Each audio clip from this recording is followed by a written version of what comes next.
17వ కీర్తన 9వ వచనం దయచేసి చదవండి. నన్ను లయపరచుగోరు దుష్టులను పోగొట్టి కాపాడుము. నన్ను లయపరచుకోరు దుష్టులను పోగొట్టి కాపాడుము. కీర్తనకారుడు అంటున్నాడు, నన్ను ఎవరైతే లయం చేయాలనుకుంటున్నారో, అంటే నాశనం చేయాలనుకుంటున్నారో వారి చేతిలో నుండి నన్ను కాపాడు. కాబట్టి నన్ను ఎవరైతే నన్ను నాశనం చేయాలనుకుంటున్నారో అయ్యా వారి చేతిలో నుండి నన్ను కాపాడము. చూడండి, జీవితం ఎలాంటిదంటే, లోకం ఎలాంటిదంటే, కీర్తనకారుడు అంటున్నాడు 78వ కీర్తన, ఇదే కీర్తన 78 52వ వచనం.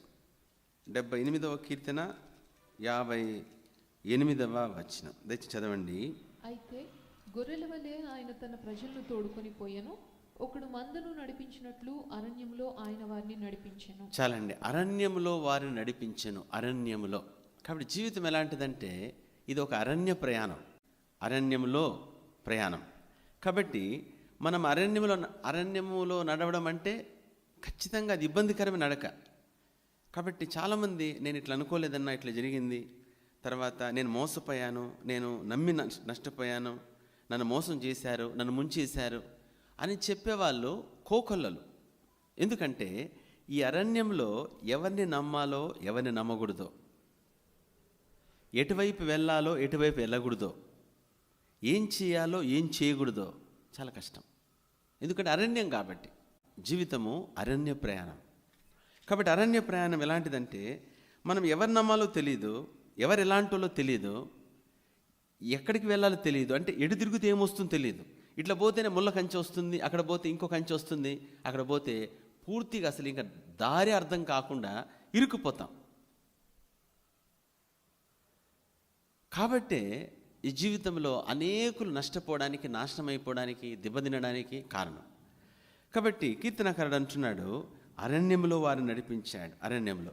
కాబట్టి ఈ అరణ్య యాత్రలో మనం ధైర్యముగా, అలానే చక్కగా, అంటే దెబ్బ తినకుండా, భయపడకుండా, క్షేమంగా వెళ్ళాలి అంటే చూడండి, బైబిల్ రాయబడింది, ఒకడు మందను నడిపించినట్లు అరణ్యంలో ఆయన వారిని చెప్పండి నడిపించాను.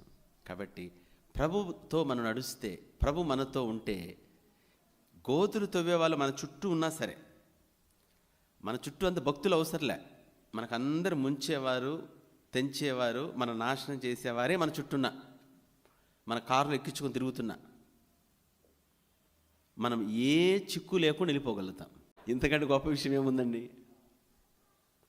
నీ చుట్టూ భక్తులు అవసరంలే, మనకున్న ధైర్యం ఏమిటంటే, నా ప్రభు నాతో ఉన్నాడు, నా ప్రభు నాకు తెలుసు, నా ప్రభు నన్ను నడిపిస్తాడు. That is my highest privilege, ఆధిక్యత. It's a great privilege. ఏమిటంటే నా ప్రభు నాతో ఉన్నాడు, నా చుట్టూ ఎవడున్నా ప్రాబ్లం లేదు, ఎన్ని గోతులు తవ్వుకున్నా ప్రాబ్లం లేదు. అనుకోసం తెల్లారి లేచినప్పటి నుండి వాడేమన్నాడు, వీడేమన్నాడు, ఎవడే గోతు తవ్వుతున్నాడు, ఎవడికి ఫోన్ చేశాడు, వాడిద్దరు కలిసి ఏం చేస్తున్నారు, ఈ ముగ్గురు కలిసి ఏం చేస్తున్నారు, 30 మంది కలిసి ఏం చేయలేరు. ఇది ఎందుకంటే ఇది అరణ్యము. కాబట్టి ఏది క్రూర జంతువో, ఏది విష పురుగో, ఎక్కడుందో, ఎలా వస్తుందో నువ్వు గ్రహించలేవు. ఎందుకంటే అది రోడ్డు కాదు. వారు భయపడకుండా ఆయన వారిని సురక్షితముగా నడిపించి. నువ్వు దేవునితో నడిస్తే మోసపోవు. ఓన్లీ వన్ వర్డ్ అంతే.